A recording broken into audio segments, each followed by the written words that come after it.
Tēnā koutou. Ko Justin O'Sullivan, toko ingoa, ko te manataki putahi ki Liggins o Waipapa Taumatoro. So I'm Justin O'Sullivan. I'm the director for the Liggins Institute here at the University of Auckland. It's my privilege and pleasure this evening to welcome you all here for this talk. Just to start out with, we'll do our karakia to welcome everyone in. So, te kuna te wairua ki rere ki ngā tuamata. Whaia titi kanga a rātou mā. Pupuri ki ngā whakairo ki a whakamana i ngā tangata. Ki a mau, ki a isa, ki a whakamoa, ki a tina, humi e, hui e, tai ki e. So this is a Liggins Institute public lecture on developing immune systems, growing strong or going wrong. So our karakia is about developing potential. It's about learning, it's about behaving, and behaviour in the ways that we recognise people and that we work together. And as a karakia, it's great for an institute like the Liggins, because that's how we work. But it's also adaptable and can be applied to understand the immune system and the way that immune systems work. And I think as you go through tonight's talks and the lectures, you'll actually see how that's equally applicable. And I think it's a really, really important thing as your immune systems grow and develop. But it's my pleasure tonight, because I'm not going to give the lecture, thankfully. Tonight it's my pleasure to introduce three up-and-coming Liggins researchers whose work really focuses on the immune system.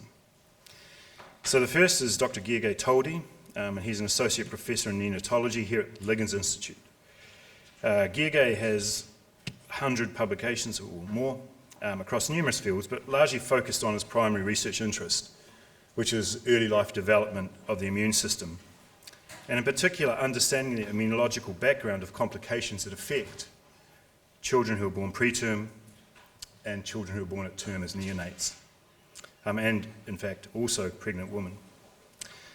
And Giege is one of those very few people who works not just as a researcher, but is also a consultant neonatologist at Starship in the neonatal intensive care unit.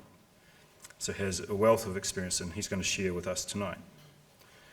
Dr. Anna Brooks, the second speaker, is a senior research fellow at the Liggins Institute, where she leads a research program focused on immune dysfunction and its impact on health, and particularly the long-term effects of immune dysfunction and the long-term effects of infections. And Anna, again, has more than 100 publications focusing on her work, primarily as a cellular immunologist and a flow cytometry specialist. And if you don't know what that means, it will become clear later. But she uses advanced cell analysis technologies to investigate immune cell complexity and function. And her aim is really to explore how altered immune cells, again, function, how that's influenced by the interconnected immune, metabolite, and nervous systems, and how that contributes to our health and our disease. The last person we have tonight, last but not least, of course we're privileged to also have Rowan Botica. And Rowan is an individual who is a lived experience researcher. He's a co-founder of the Disimmune Research Aotearoa. And Rowan is going to share his experiences with us tonight of living with immune dysfunction. So with that, because you're not here to listen to me, I'm going to pass you over now to our first speaker, Associate Professor Giege Toldi. Giege.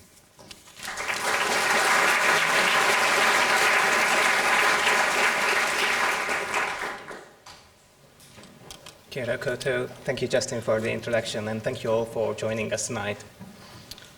What is the first thing that comes to mind when you think about your immune system? Is it perhaps a recent infection that you had, or a vaccine that you got to prevent one? The foundations of a healthy immune system, just as any other organ system, is laid in early life after birth. So tonight I'd like to tell you a little bit about how the immune system develops after we are born. The immune system is an intricate network of cells and organs that can be found basically everywhere in our body. Functionally, we can split it up into two distinct arms. The first one is called innate immunity, which is our first line of defense, really, and provides a rapid immune response when we encounter pathogens. And this is already present when we are born. The second arm, called adaptive immunity, is more advanced, more specialized, but it takes time to learn, takes time to develop. And so we usually refer to as the second line of defense. And I'll explain to you in a little bit how these two arms work together to protect us. But before we do that, it's quite important to realize that even before pathogen reaches our immune system, we actually have barriers in our bodies to keep those threats out. And these include our biggest organ, the skin, to protect us, but also things like acidity in our stomach, or mucous membranes, or the saliva or tears that we produce, which contain antimicrobial peptides. So the immune cells are, generally speaking, produced in the bone marrow, and then they patrol our organ systems, traveling with the bloodstream and in the lymphatic system, reaching all the sites in our body, all the organs. What happens when we actually encounter infection? So as we discussed, the alarm bells go off, and the first line of defense will be our innate immunity. And these cells reach the pathogens, reach the bacteria very quickly and provide an imminent response, as well as alerting the other immune cells, the adaptive immune cells, which are more specialized. There are various different types with various different functions. Some of them can destroy an infected cell directly. Others produce antibodies to neutralize the pathogens. And also these provide a learning mechanism so that next time the same bug comes around, we'll have the memory to provide a faster immune response. And if we use the analogy of burglary, and thank you, Anna, for the lovely animation in these slides, when the burglar is trying to break in, the first line of defense will be security and your security guards, who will hopefully ask for backup and alert the police, who can provide a more thorough response.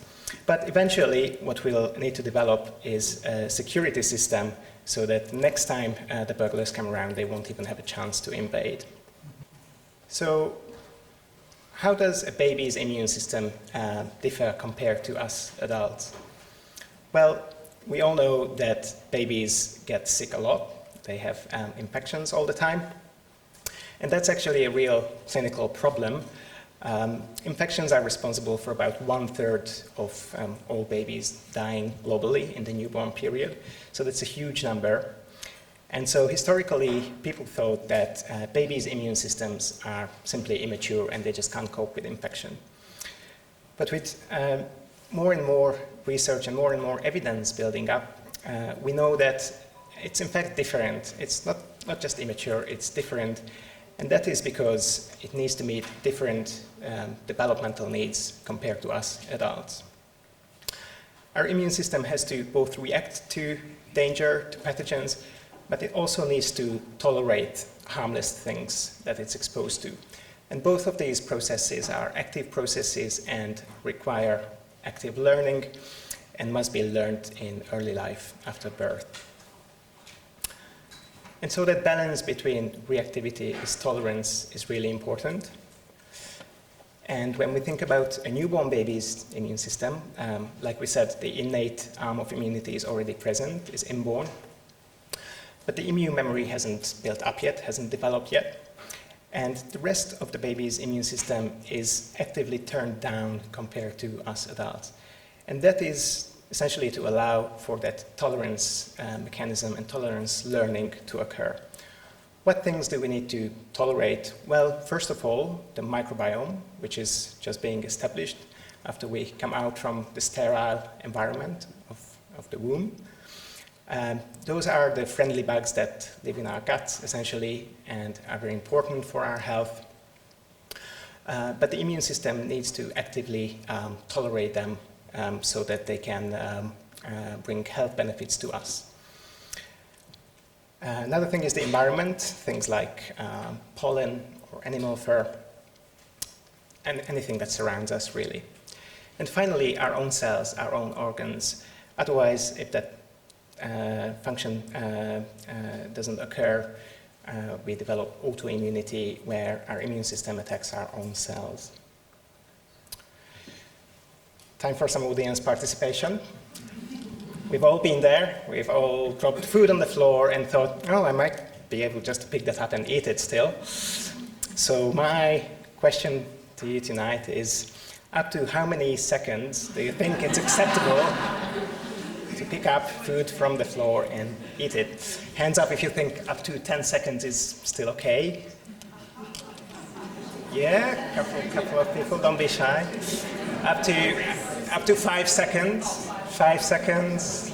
Yeah, a bit more. Okay. 2 seconds. Yep. Anyone who wouldn't eat anything from the floor? Okay. Minority. Majority voted for 5 seconds, and indeed it is known as the 5-second rule, but I guess taking into account the current rate of inflation, up to 10 seconds is probably still acceptable, so I just acknowledge those people. And obviously the point here is not to encourage you to eat stuff off the floor, but just to make you realize that being exposed to those environmental clues is really important for your immune system and for that immune tolerance learning in early life. So allowing your kids to play in the dirt is really strengthening their immune system. And we know that from studies that has something to do with something called the hygiene hypothesis, which essentially shows that those people who were not exposed to things like animal fur or pollen in early life tend to struggle a lot more with things like allergies or autoimmune diseases in later life when they grow up. So it is a really important stimulus. So what happens when, just coming back to the scales, what happens when a disbalance occurs? So with an overreactive immune system, like we said, if there's no tolerance or very little tolerance, then allergies or autoimmunity can occur. But on the other hand, if our immune system is too tolerant and there's less reactivity, that gives rise to infections and even to certain types of cancer as well. So again, the key here is the balance between those two things.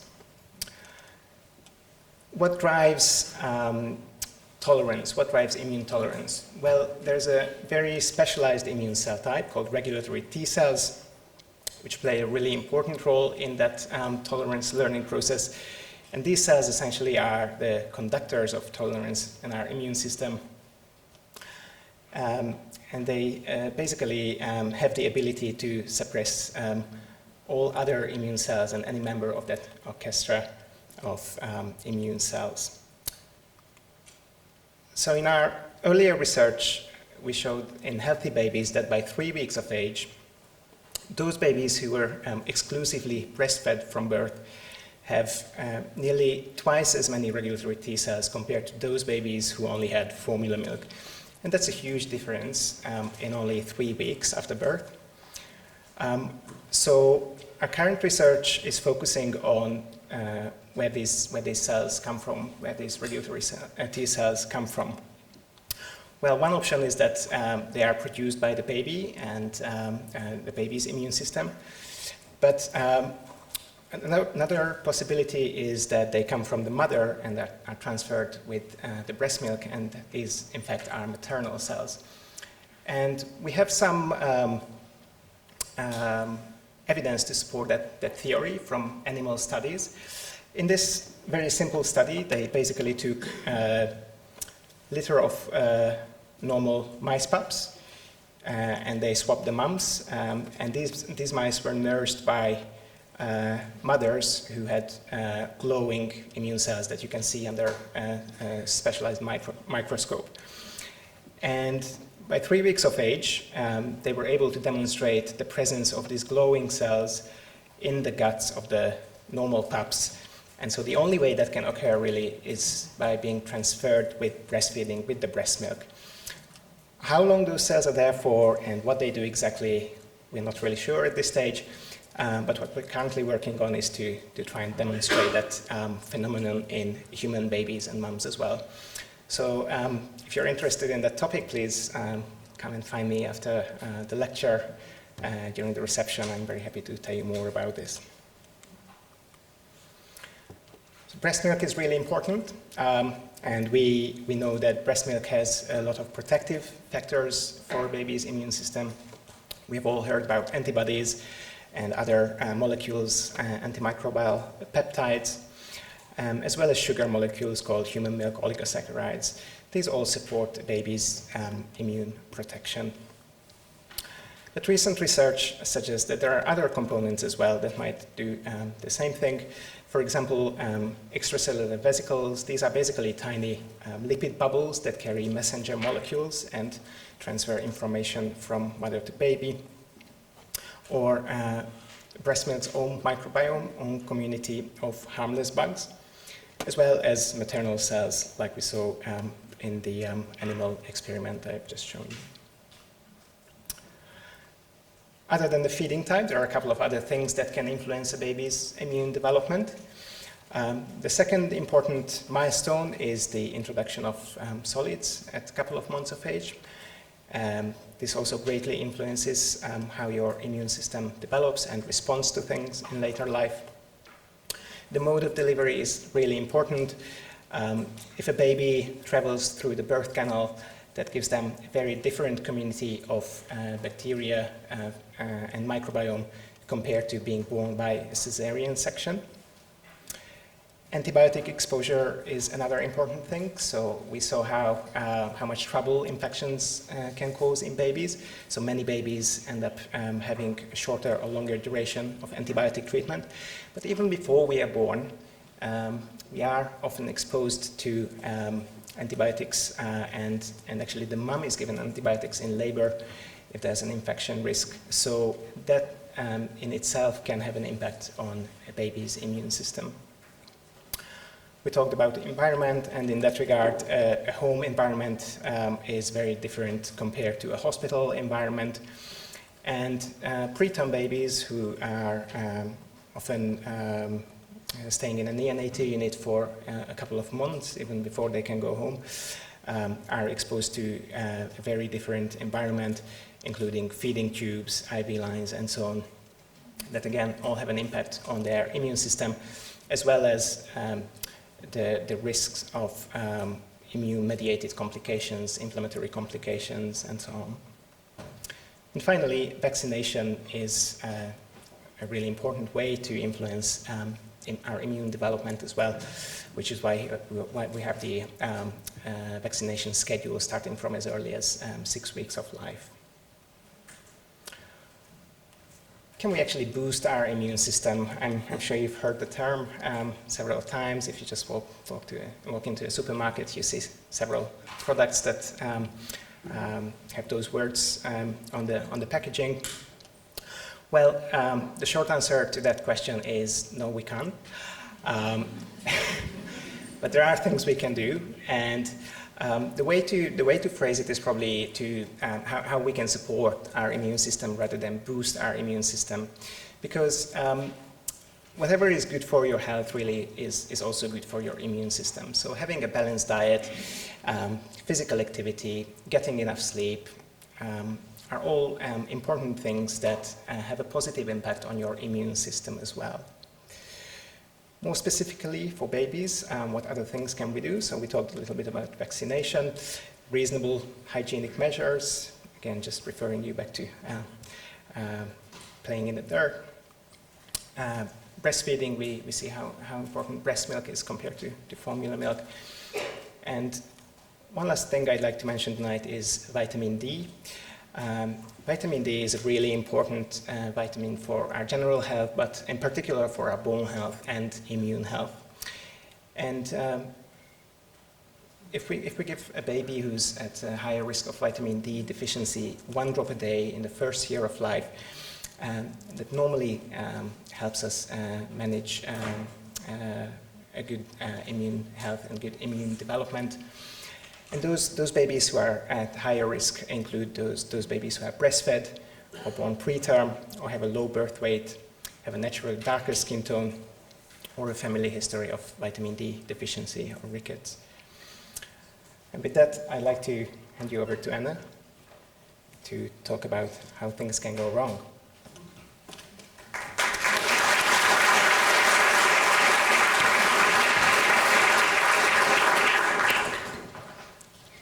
Great, and that's a great segue into discussing when things go wrong. So, kia ora koutou katoa, and lovely to see everyone here tonight despite the weather.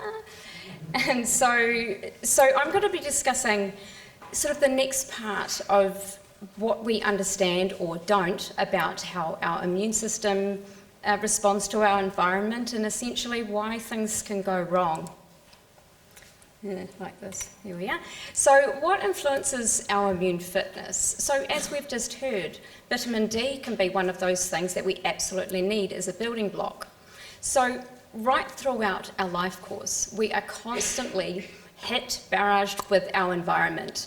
And so whether that's tolerating the food we eat, the chemicals or creams and things we put on our skin, or having to deal with infections. So our immune system is constantly busy, it is constantly learning, and so it probably comes as no surprise that these types of elements are also going to impact our long-term health and therefore contribute to what I'm sort of framing here as immune fitness. What really governs if we're going to respond really well to an infection, and by that I mean recover. So again, so this is sort of depicted here as an immune cell, and is it healthy? So this is sort of a big hint to where our research is going, and that every cell in our body needs energy and it needs fuel.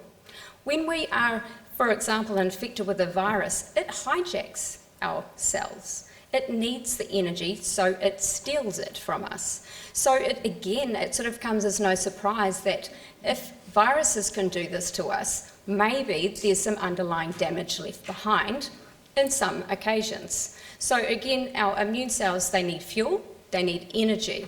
And so therefore, maybe that is sort of painting the picture that if we don't have that full repertoire of our fuel, and if our energy is damaged within the cell, we might still feel perfectly fine, but that could lead up or sort of put us in a vulnerable position to maybe not be able to tolerate an immune insult, if you like. So if we think about this in the context of a healthy human depicted here with a full battery, this person here is perfectly healthy, feels fit and well, and they are exposed to an infection, or virus in this case. They get an infection, they then have all the symptoms, and then off they go into a recovery phase. However, this can be very varied for everyone. It might be that you don't even feel any symptoms at all. That might be related to genetics, it might be related to your immune fitness, and these are things that we really don't yet have an understanding of. So when we sort of head down to the faded out orange person here, when we sort of get to this point, it could be that journey back to health is delayed or long. And just to introduce here, the virus that we all often see in early life, Epstein-Barr virus or glandular fever. We often get this during our school years. It's called the kissing virus or kissing disease for that reason, is that we all share it around, and then it stays within our bodies forever. We don't sort of appreciate that that's harboured away, dormant, within our bodies, and can resurface when we get immune depleted or some sort of stress event. So this is sort of an indication of, having a classmate that might take months and months and months to get back to their baseline. Or, as we'll learn later, potentially not recover at all. So when we sort of think about the immune response in the two arms, as Gege has introduced, we have the innate alarm system, and then we have the adaptive system. So when we have sort of this perfect infection back to baseline, essentially we can consider this as a balanced immune response. Everyone did their job. They sent out the right amount of alarm and they sent out the right amount of killers. Everyone did their job and you come back healthy. However, as I've just described, sometimes that doesn't happen for everyone. And this is depicted here by a faded out inflamed person here with a low battery. And this is exactly sort of one of the descriptions of living with a chronic illness can be, is being on a completely low battery all the time. So what I'm sort of painting the picture of here is that we've all come to learn, and if you haven't heard about this already, it's a global problem, and that this is what has been occurring on a global scale, and that SARS-CoV-2 or COVID-19 has led to this onset of a condition called long COVID. And we've come to learn of this really due to this, the fact that it was a pandemic scale. This scenario is not new. It's just that we had the whole globe suddenly exposed to a new pathogen, and therefore more people all at once experiencing this. So nothing new. If we again think about the arms of the immune system, we don't actually know exactly why this is happening. And in fact, this is the big question that we're really sinking our teeth into. We need to know why this is happening. Bearing in mind, this can happen to anyone. It can happen at a young age. You can be a fit performance athlete, and this can still happen. You can feel wonderfully healthy and run marathons, and this can still happen. And that's a bit of a hint to us, I think, because it tells us that we really don't understand what all those critical elements are that either trigger or prevent this from happening. So as I mentioned, and just to sort of reflect on the sides of the immune system here, is that, one potential theory is that, the misbalance could be triggering a bit of an autoimmune response where our body attacks itself, and that's what's causing some of the problems.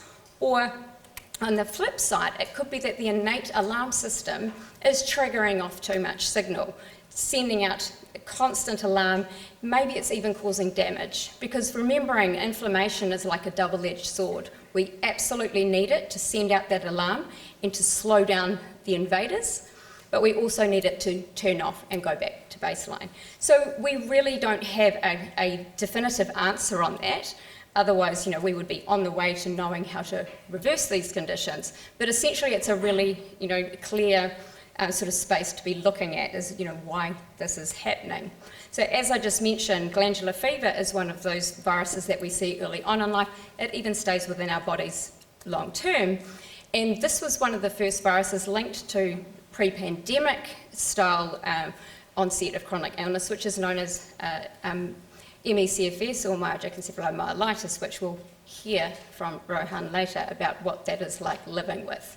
So again, it's nothing new, it's just that it's been incredibly neglected, both medically and in research, for reasons that you'll sort of see as we step through. It is a very challenging condition to be able to identify, as in via a blood test. There's no easy way to say someone is very unwell with these, from these conditions.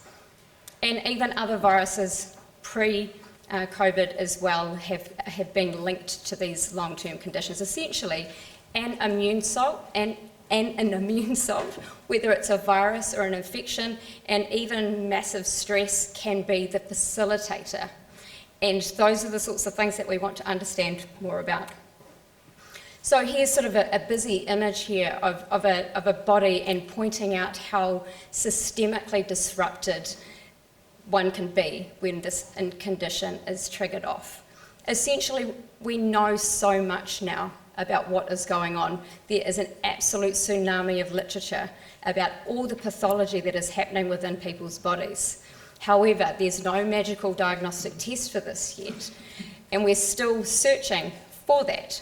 And none of those are easily translatable into a blood test. But essentially, every system is impacted. When our immune system is an interconnected network right throughout the body, it talks to the nervous system. Viruses can impact our nervous system. And in fact, that is exactly what we saw with SARS-CoV-2. One of the even lower end of the spectrum symptoms that we hear so much about, and people might not feel or sort of identify with having long COVID, but they might notice they have a lot of tachycardia or their heart races. This is indicating it could be from a trigger or a response to the nervous system. And these are the things we're still trying to unpack. But what we do know is that there is a ton of information we know, and now it's about trying to understand why this is happening, trying to develop a diagnostic test, those sorts of elements so that we can prevent more of this happening. And again, on the context of, why or what's the virus doing, again, there's so much known, but it's not solid because there's often what's described as heterogeneity or a wide spectrum of outcomes from a mild form of the condition to severe. And essentially, it's sort of the overlapping possibilities here are tissue or organ damage where our blood vessels have been inflamed, our nervous system impacted as I described, and full-blown metabolic dysfunction. As I hinted at earlier, our immune cells, all of our cells need energy, and viruses interrupt that, hijack that. So the metabolic system is also disrupted from viral infection. Persisting inflammation and immune dysfunction is central to these conditions. We absolutely know that. It's more about what is causing it, what is perpetuating this. And there's a number of hypotheses that are not really settled on. Some believe that the virus, whether it's debris, is harboured somewhere in the body, even though this type of virus, SARS-CoV-2, doesn't live within the body like EBV does for life. But essentially that's a big hypothesis. Or EBV is actually also part of the picture, and that viral reactivation could be to blame. If EBV is linked to ME/CFS, perhaps SARS-CoV-2 is just the big whack that our body receives and it reawakens viruses that live within us. That part of the puzzle is not solid, and it might be different for different people. It also could be that our immune cells are being reprogrammed. And this is something that's relatively new or nuanced, but essentially it could be that we're getting reprogrammed in ways that we've not appreciated before, and that is why we're stuck in an inflamed or chronic state. But make no mistake, these symptoms and these pathology is very, very well accepted now in the literature, and there's loads of ways with research methods that we see this pathology. And I'm not going to walk through all of this, but this is just sort of highlighting the core symptom areas that people suffer with. Metabolic energy disruption or exertion intolerance. This isn't just tiredness, this is profound fatigue. Some people describe this as feeling poisoned when they overexert themselves. And that can mean very minimal. That can be even mental energy as well.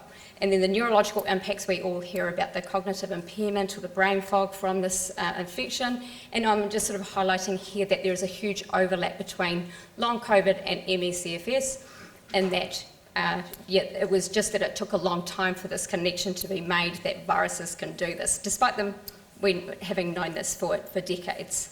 And then, as I've described a bit here, the nervous system dysregulation is also sort of central, or can be a key part of that symptom pathology.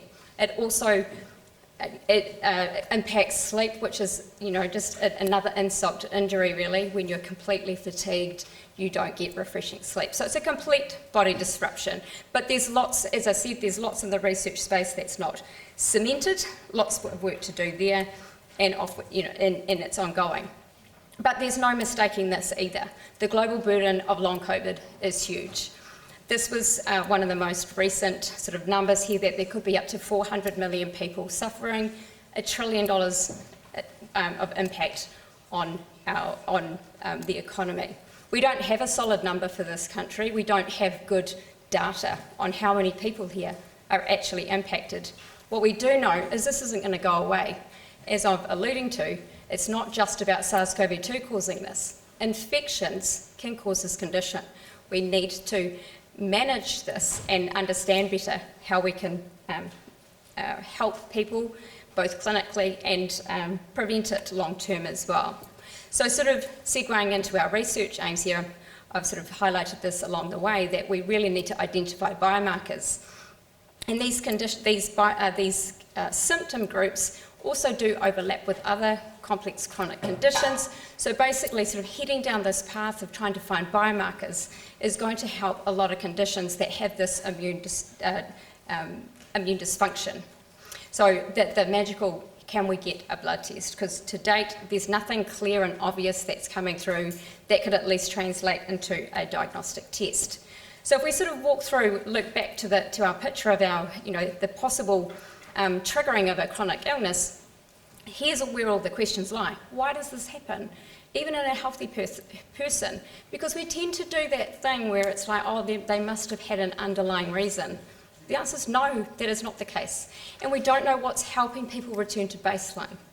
We also don't know what's going to help improve people's baselines. At the moment, a lot of treatments that are being trialled globally, it's all sort of aligning with symptom management and trying to get people at least improving their baselines until we can hurry up with understanding a bit the pathways we truly need to target in this space. And then the obvious question there is, what does lead to this full recovery? Again, we need to know so much more about what is happening so we can target that in future research.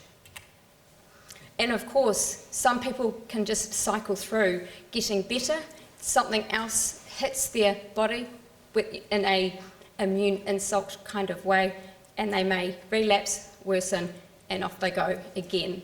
So essentially there is so much we don't know about this, and this is actually a typical lifelong, for some people who have had ME that have been educating us on this, is that a relapse and remission type disease state. So there's tons we don't know. And I've put this sort of question mark up here. Does this all get set up at that acute infection point? Is that where this all happens?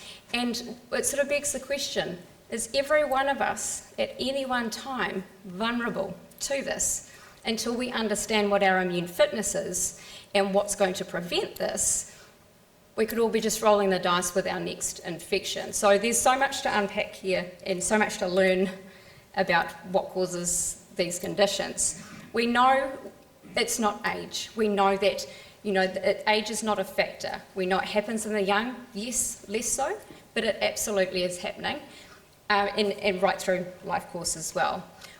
We're not too sure about all the risk factors. There are some studies on it. There's likely to be some genetic predispositions. Environmental factors are probably going to be one of the key things here, because as we sort of described, your immune system's constantly learning, and so we've got so much to battle with, literally. Our immune system is constantly fighting. So maybe it's an environmental factor. And so, as I described, are we all at some point vulnerable? And we don't know what that vulnerable state looks like.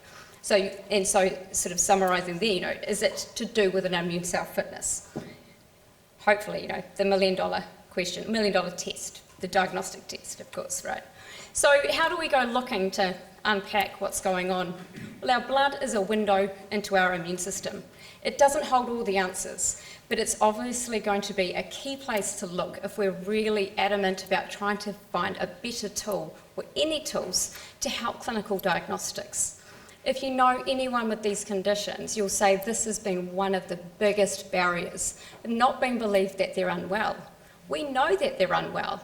All the research studies show that they're unwell, but we can't find a clear diagnostic for this. And this is both looking at immune cells or inflammatory markers, so there's sort of a couple of ways to go looking.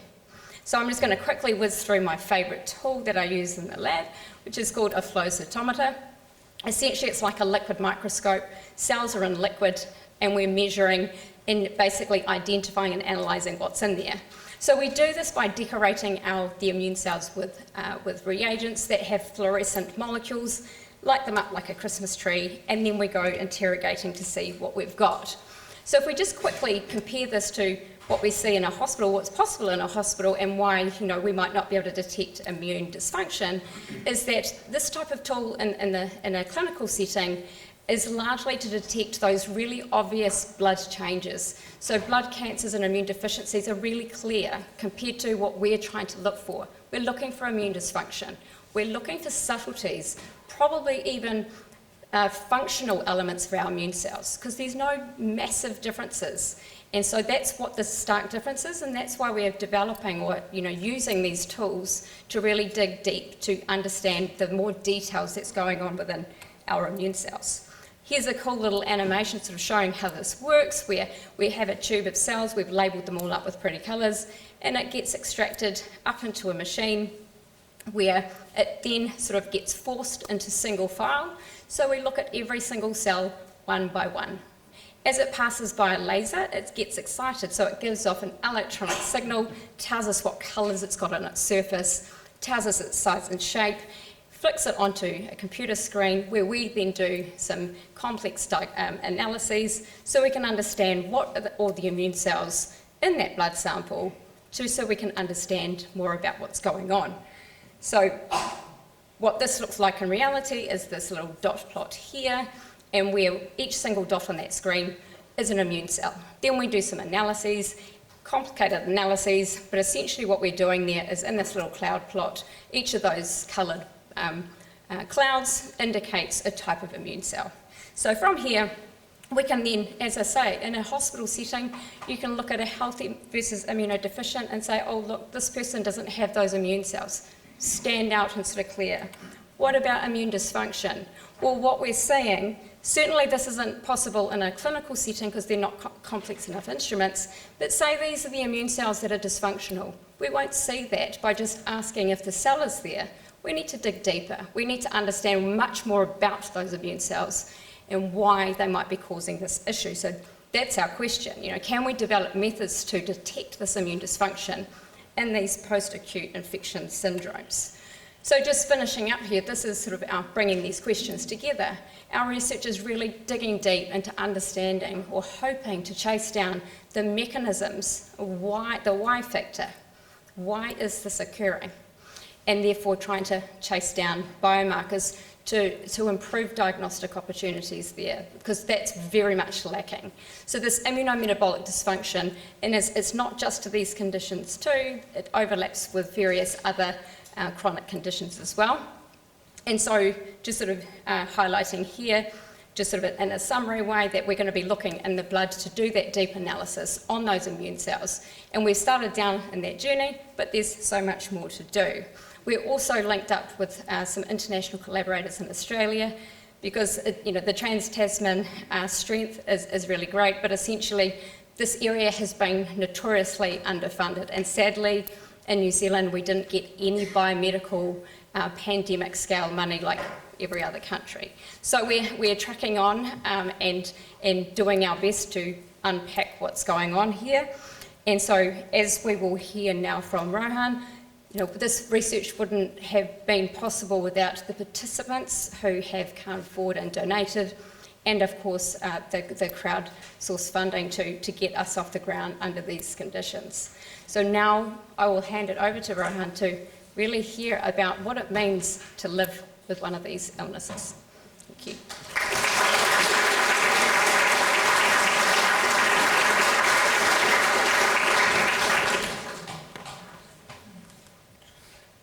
Ko roa pehu toku maunga, ko wanganui toku awa, ko ngati tūwhare toa te ati haunui a pāparangi o ku iwi, ko Rohan Bodika toku ingoa. Kia ora everybody, my name is Rohan Bodika. I'm here to talk about my experience living with myalgic encephalomyelitis, or chronic fatigue syndrome, abbreviated to MECFS. And I think I'm supposed to be the poster boy for the going wrong side of the discussion. My story starts out the same as many New Zealanders, which is unfortunately in poor quality housing. The house that I lived in from when I was born until I was 3 years old was always damp and moldy, and my parents say they would just be constantly wiping mold off the walls. When we reflect on that these days, my mom's quick to say, it's all we could afford. Mom is in the crowd tonight, so I'm obliged to say I understand that, Mom, and I appreciate you. And Mom also doesn't like that photo because the pillowcase don't match the sheets, so sorry, Mom. I developed frequent chest infections, asthma for which I required an inhaler, and apparently quite bad allergies to the privet in the neighbour's driveway. Throughout my childhood, even after leaving that damp house, I had constant respiratory illnesses. Looking through my medical records, it's filled with GP visits and antibiotic prescriptions. I attended a low-cost GP that did walk-ins only, so it was routine to cram into a waiting room with other sick people for up to 2 hours, see the doctor for a couple of minutes, and leave with a script for amoxicillin. I feel like I knew the word amoxicillin when I was about 8 years old, which is probably quite a bit of a red flag. This cycle continued into my teens. I was able to do well in class and play sports, but I still suspected that something wasn't quite right with me. I had a frustrating susceptibility to cold and flu-like illnesses. Cool down too fast after exercise, get sick. Don't dry my hair properly after a shower, get sick, and so forth. In October 2013, I was sick again and told by my GP that I had glandular fever from the Epstein-Barr virus. In the past years, as I've tried to piece together my health journey, I had marked this as a key moment or potential trigger for my eventual crash. However, whilst reviewing my records to prepare for this discussion, I noticed that the glandular fever screening that my GP ordered actually came back negative, and the recommended follow-up testing simply wasn't conducted. In the following years, I started to notice that my health was poor and limiting my quality of life. I couldn't participate in all the things that I wanted to do because I would crash with flu-like symptoms for days or weeks afterwards.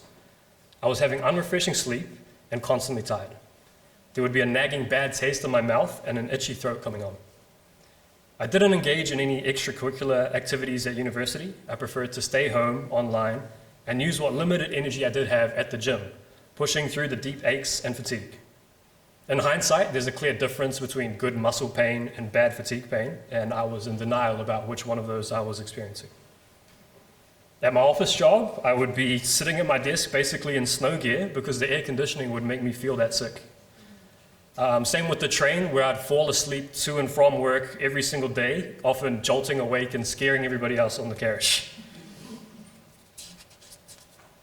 June 2018 comes around, and I have severe gastro symptoms that last all day.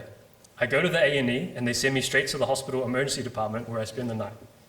The tests in the ED don't uncover any specific cause for my illness, which is a common theme for me, and I get sent home where I lie delirious in bed, losing 9 kgs in 11 days.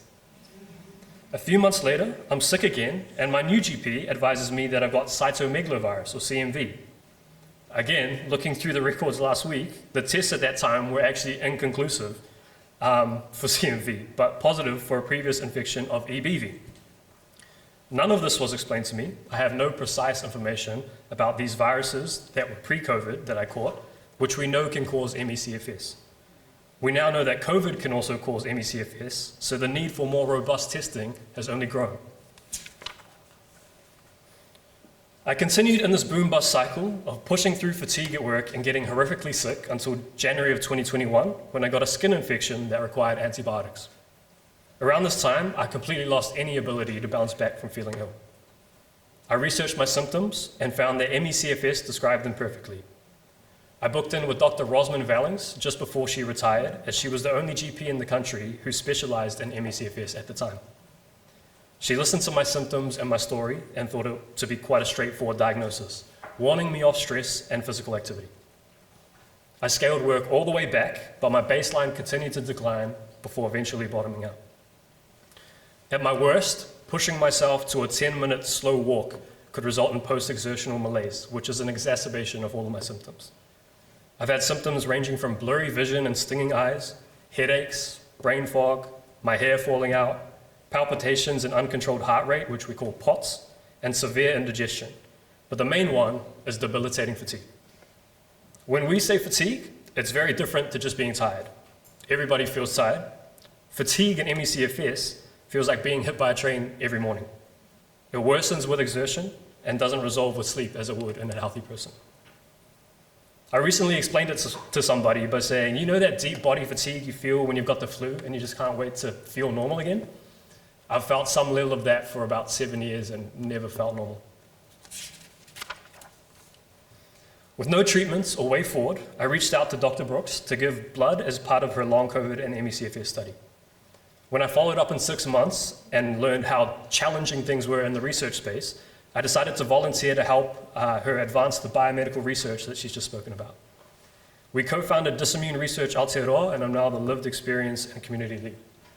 And there's our team there. It's always nice to see a random BCom between some doctors. I don't even know why I put that there. I would obviously argue that repeat infections didn't train up or strengthen my immune system. Instead, they've left me with an illness that has taken the best years of my life. I'm one of the lucky ones on the mild end of the spectrum with a great support system. On the severe end, people are bedbound and need assistance eating and going to the toilet. The testimonies are heartbreaking, and COVID has only skyrocketed the number of people in our community sharing these experiences. Although I personally had a history of illness, similar things happen to people with no notable history of illness, or who are the epitome of health and fitness, such as professional athletes. We also know that Māori and Pacifica communities are hit harder by the acute phase of COVID, but we know nothing of the long-term effects. Anecdotally, Māori and Pacifica don't even receive formal diagnoses of long COVID or ME/CFS, and I would hypothesize that this is not because of a lack of prevalence, but because of the barriers to access and the stigma, both medical and social. Waiting for overseas research isn't going to tell us anything about our unique population. We need to investigate and track this ourselves. Even for those of us privileged enough to get a diagnosis, the best advice we might receive would be to pace yourself. We've slipped through the cracks and been left to try to put the pieces of the puzzle together ourselves, with no help from under-equipped and overworked doctors who miss the details on our tests anyway. We desperately need biomedical research so that we can begin to diagnose and treat these post-acute infectious illnesses, and to give the people who are suffering from them a chance at a life that's worth living. Thank you.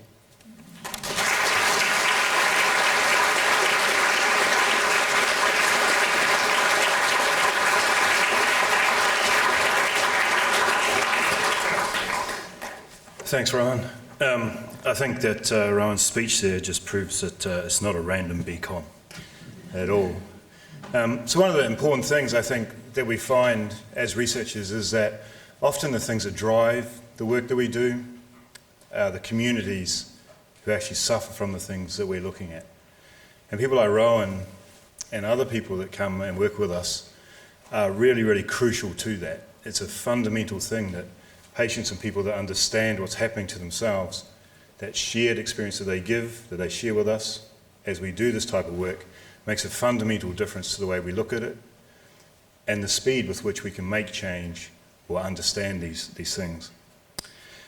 So just as we come to an end, I'll just summarise a bit here. So tonight we've heard from Giege, Anna and Rowan, really a number of key insights into the immune system. We've learned that the immune system requires that training and that balance. That's something that we get from our mums, not normally from our dads. We get that from our mums, although as I'm sure you're all aware, our mums and grandmothers generally do not tolerate inflation of the 5-second rule. But that turns out that maybe we should, because it's actually good for us, and that's really important for our immune systems. But also the vitamin D. And of course, the problem with these things when we get these infections is, of course, that we're having these viruses and these things steal our energy, reprogram our cells. And like all of you, I've done things where I've put updates into my computers or onto my phones or something, trying to update that, thinking that was a simple thing to do. It's been reprogrammed, it goes wrong, it takes an awful long time to fix. Your immune system is just the same. You reprogram it, it takes a long time to fix. Finding out where that little bit of reprogramming is that's gone wrong, it's very difficult.